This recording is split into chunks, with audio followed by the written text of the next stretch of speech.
Hey team, week 2 of the new cycle, and I'm giving you guys the videos for the 19th of July, next week, or this week as you're watching the video.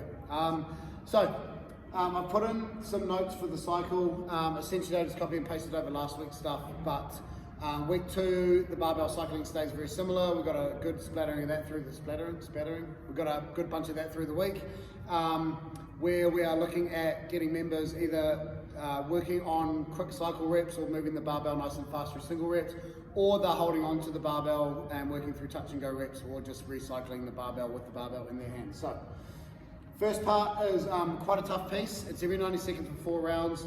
3 power snatches, 2 hang squat snatches, 1 overhead squat. So they're moving through 3 obviously very different movements there. The goal on each of it is to make sure that we create tension off the ground for the power snatches. We keep that tension on the cycle or the recycle back to the ground, and we make sure that when we go into those hang snatches, we're still maintaining that tension from the top as we go down into that pause, which will be just above the knee as they pull into that hang snatch. What I briefed our members to do was get the barbell down to their hips, set here, and then go down to the knee, rather than going straight from overhead into the hang position. That barbell will pull them a little bit forward onto their toes if the movement is done a little bit too quick, okay? They'll get a 1-minute rest to reset the barbell, and then they're going into an EMOM of 3 low hang snatches. So these hang snatches are going to be from mid-shin.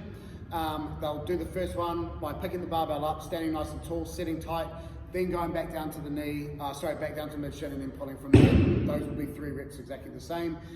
They won't be able to rush those, and I briefed our guys on dropping the weight from the first one to the second one, just so they could restart and build on their movement mechanics through that 5-minute EMOM. If they start too heavy, they'll have nowhere to go when they get into the later rounds, 4th and 5th round. And then to finish, we've got 8 sets, so 8 lifts every 30 seconds of 1 snatch. So this is a good chance for your members to actually start a little bit lighter, build, and hopefully get some good numbers on the barbell for that last snatch. It's just 1 lift every 30 seconds. They'll need to have plates ready to go, because that time does get shorter and shorter and get chewed up quite quickly. So that's just something to think about there with your members. Conditioning today. It is a very tough conditioning piece. A lot of our members didn't make it to the actual AMRAP at the end. So we need to make sure that our members are scaling the barbell load correctly, and the pull-up reps and the pull-up movement. So making sure they're doing something that they can manage to hold on for the reps that we've given, and not be standing there staring at the bar or the rig. It doesn't matter whether they get to the end part or not. My goal was to just have everyone moving fast for 14 minutes. And making sure that they were giving it a good push on those runs to be able to get to that last piece. So essentially it's just 40 minutes of moving, regardless of whether they get to where they get to on the workout, and it is going to be a very gassy way to finish the week. Finish the day.